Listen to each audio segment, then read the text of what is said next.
सो hi everyone, कैसे हैं आप सभी लोग। आई होप कि आप सभी बहुत अच्छे होंगे। स्वागत है आपका हमारे YouTube channel one stop education portal के इस सेशन में।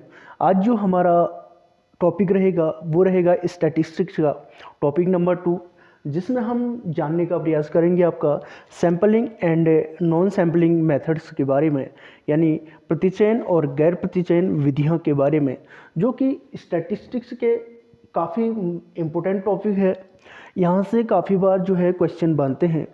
तो हम जानेंगे सैम्पलिंग और नॉन सैम्पलिंग मेथड्स के बारे में, और उसके बाद हम जानेंगे क्या कहते हैं प्रेजेंटेशन ऑफ डाटा, यानी कि डाटा को किस प्रकार से कलेक्ट किया जाता है सेंसस मेथड से और आपका सैम्पलिंग मेथड से। बात करते हैं सेंसस एंड सैंपल सर्वे की। Census a survey which encompasses every component of the population, यानी कि जो सर्वे होता है या सेंसस होता है, इसमें एनकम्प्रेस किया जाता है आपका every component of the population is apprehended as census और the method of complete enumeration. यानी जो सेंसस होता है, यानी जो जनगणना होती है, इसमें क्या किया जाता है, जनसंख्या के प्रत्येक घटक को शामिल किया जाता है, जो जनगणना या पूर्ण गणना की विधि के रूप में समझा जाता है। The primary feature of this approach, यानी कि जो आपका सेंसस मेथड होता है, इसका जो प्राइमरी फीचर होता है of this approach is that this comprise every individual unit in the whole population. यानी कि इसका जो प्राथमिक दृष्टिकोण क्या होता है कि इसमें पूरी आबादी में प्रत्येक व्यक्तिगत इकाइयाँ शामिल किया जाती है, यानी every individual unit in the whole population. और census of India and NSSO, यानी कि जो NSSO की फुल फॉर्म है वो है National Sample Survey Organisation. Census of India and National Sample Survey Organisation are two significant firm at the national level which gather manner and tablet data. यानी कि जो भारत की जनगणना और राष्ट्रीय नमूना सर्वेक्षण संगठन है, ये क्या करते हैं कि राष्ट्रीय स्तर पर दो महत्वपूर्ण फर्म है, दो महत्वपूर्ण जो है इंस्टीट्यूट है, जो डेटा एकत्र करती हैं, व्यवस्थित करती हैं उसको सिस्टमेटिक तरीके से और सारणीबद्ध करती हैं। The census of India produce the most comprehensive and continuous demography record of the population.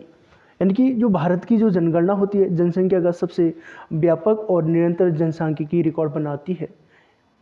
The NSSO यानी National Sample Survey Organisation established by the Government of India, यानी कि जो NSSO है इसको इस्टेब्लिश किया था आपका गवर्नमेंट ऑफ इंडिया के द्वारा to conduct nationwide surveys on socio economic issue. यानी कि जो सोशियो इकोनॉमिक इशू होते हैं इसके सर्वे करने के लिए जो है गवर्नमेंट ऑफ इंडिया ने नेशनल सैंपल सर्वे ऑर्गेनाइजेशन को जो है इस्टेब्लिश किया था। NSSO give periodic measure of the education, school enrollment, utilization of education aids, employment, unemployment, manufacturing and service sector, enterprises, morbidity, maternity, child care, utilization of the public distribution system। यानी कि NSSO क्या करता है, periodic measure of education, school enrolment कितना है, utilisation of education aids and employment कितना है, unemployment कितना है, मैन्युफैक्चरिंग कितना है and service sector, enterprises, morbidity, maternity and child care, utilisation of the public distribution system etcetera. इसका जो है एक सर्वे करता है NSSO।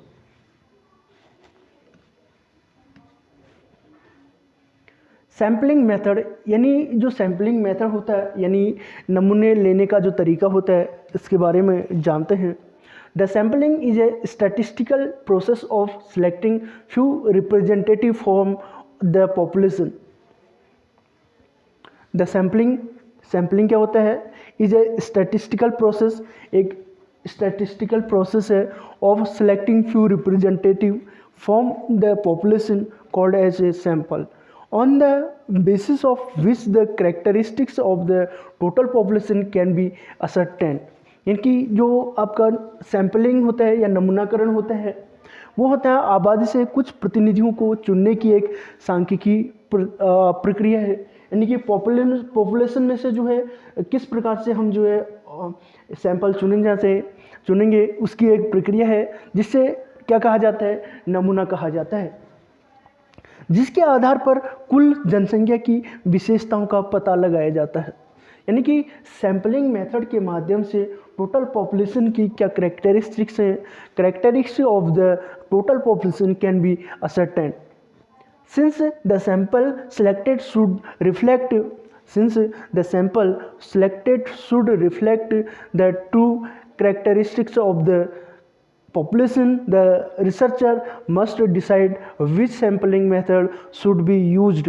The sampling method can be classified as, इनकी चुने गए नमूने को जनसंख्या की वास्तविक विशेषताओं को प्रतिबिंबित करना चाहिए। इसलिए शोधकर्ता को यह तय करना होगा कि जो रिसर्चर होता है उसको यह तय करना होता है कि किस नमूना पद्धति